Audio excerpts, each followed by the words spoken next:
हाँ जी, welcome back guys. एक काफी इंटरेस्टिंग चीज बताने वाला हूं मैं आज आप लोगों को। हम लोग क्या कर रहे हैं, अभी डेटा साइंटिस्ट को हायर कर रहे हैं हमारी डिजिटल मार्केटिंग एजेंसी के अंदर। अब आपको लगेगा डिजिटल मार्केटिंग एजेंसी के अंदर डेटा साइंटिस्ट की क्या जरूरत है। तो एग्जैक्टली मैं आपको बताने वाला हूं कि क्या क्या प्रॉब्लम्स हम लोग फेस कर रहे हैं और किस लिए हमें डेटा साइंटिस्ट की जरूरत है और डेटा साइंटिस्ट एक्चुअली क्या काम करते हैं। तो थोड़ा सा आपको ये सारी चीजें भी समझ में आएंगे। वैसा नहीं कि डिजिटल मार्केटिंग की एजेंसी के अंदर जितने भी इंप्लॉयज होते हैं सारे डिजिटल मार्केटिंग का ही काम करेंगे या मीडिया बाइंग का ही काम करेंगे। कई बार हमें बहुत सारी डेटा को इंटरप्रेट करने की जरूरत होती है, तो उसके लिए अब हमें जरूरत पड़ रही है डेटा साइंटिस्ट की। अब समझिए एग्जैक्टली प्रॉब्लम क्या है। देखिए, हम लोग बहुत सारी ब्रांड्स को मैनेज करते हैं, बहुत सारी D2C ब्रांड्स को मैनेज करते हैं, बहुत सारे इंस्टीट्यूट्स कॉलेजेस जो हैं उनको हम लोग मैनेज करते हैं, उनके लिए लीड जनरेशन करते हैं, कैंपेन्स रन करते हैं। अब इन सब चीजों में ना हमारे पास बहुत सारी डेटा आ जाती है निश वाइज। हम जब D2C के एड्स रन कर रहे होते हैं डिफरेंट डिफरेंट निशेस में, तो हम देखते हैं कि इस एक स्पेसिफिक सीजन में बहुत सारी जो सेल्स हैं वो आ रही हैं। तो इस टाइप से बहुत सारे हमारे पास अलग अलग जो डेटा है वो कलेक्ट होती रहती है टाइम के साथ साथ। अब क्योंकि वो डेटा ना नंबर्स के फॉर्म में होती है और हम उसको एक जगह लाकर स्टडी नहीं कर सकते, क्योंकि उसके लिए फिर कुछ स्पेसिफिक जो टेक्निकल स्किल्स हैं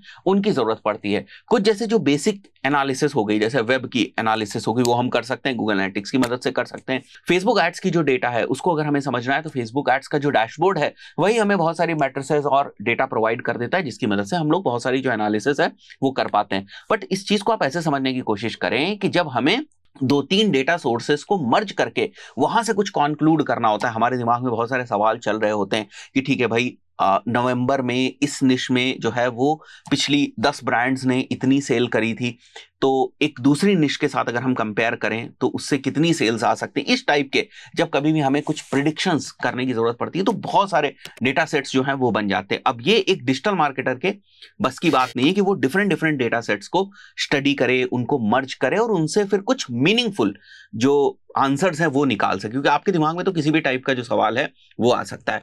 तो ये रीजन है कि हमें जरूरत पड़ रही है एक डेटा साइंटिस्ट की, जिसको हम हायर करेंगे बहुत ही जल्दी। हमने जो है वो प्रोसेस स्टार्ट कर दी और एग्जैक्टली क्या रिक्वायरमेंट्स हमारी उसको भी हम लोगों ने फाइनलाइज कर लिया है। तो ये जो सारी मैंने आपको समस्याएं बताई हैं, ये एक डेटा साइंटिस्ट इनको रिजॉल्व कर सकता है और हमारे लिए डेटा के बेसिस पे बेहतर जो आंसर्स है वो हमको दे सकता है। तो एग्जैक्टली अगर मैं आपको बताने की कोशिश करूं कि जो डेटा साइंटिस्ट है या जो डेटा साइंस का रोल है वो कहां पर है डिजिटल मार्केटिंग के अंदर, तो वैसे अगर मैं डेटा साइंटिस्ट क्या करते हैं इसकी बात करूं तो मेजरली उनका जो काम है ना वो 4 चीजों में डिवाइडेड है।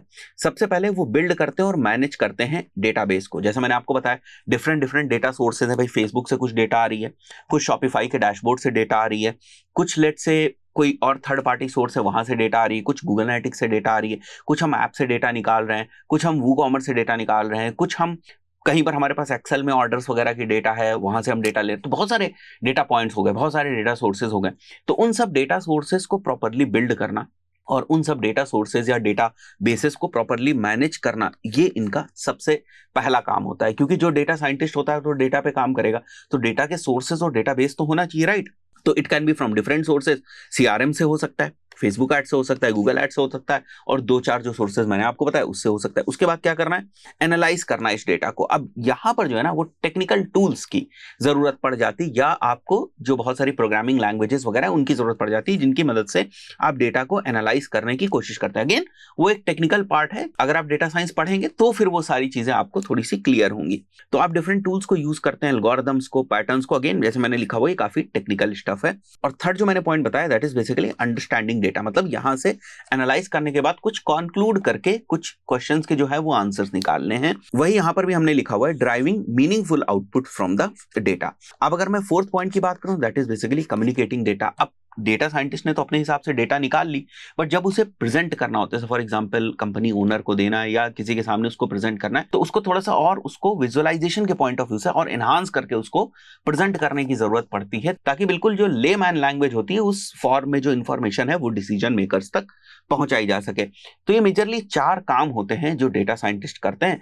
अब देखिए डेटा का सोर्स अलग अलग हो सकता है। हम लोग डिजिटल मार्केटर्स है तो हमारे लिए डेटा का सोर्स अलग है। लेट्स से कोई गवर्नमेंट की ऑर्गेनाइजेशन है, उसमें बहुत सारी डेटा है, तो उसको भी एनालाइज करना, उससे भी बहुत सारी डेटा निकालना, वो भी डेटा साइंटिस्ट का जो है वो काम होता है। बट अलग अलग तरीके से अलग अलग निशेस के अंदर डेटा साइंटिस्ट काम करते हैं। जहां पर भी डेटा है वहां पर इनका रोल जो है वो इंपॉर्टेंट हो जाता है, अगर आप उस स्पेसिफिक डेटा से कुछ मीनिंगफुल जो इंसाइट्स हैं वो निकालना चाहते हैं। तो इसीलिए अब हमें भी जरूरत पड़ी, क्योंकि हमारे पास भी डेटा के बहुत सारे सोर्सेज जो हैं वो होते जा रहे हैं, और ये बिकॉज ऑफ बहुत सारे क्लाइंट्स की जो डेटा होती है उसकी वजह से है। तो हम बिजनेसेस को और अच्छे से समझना चाह रहे हैं, उसके लिए हमें हमारी भाषा में कुछ जो डेटा के बेसिस पे जो सवाल हैं वो रहते हैं, उनके हमें जवाब जो है वो मिल सके।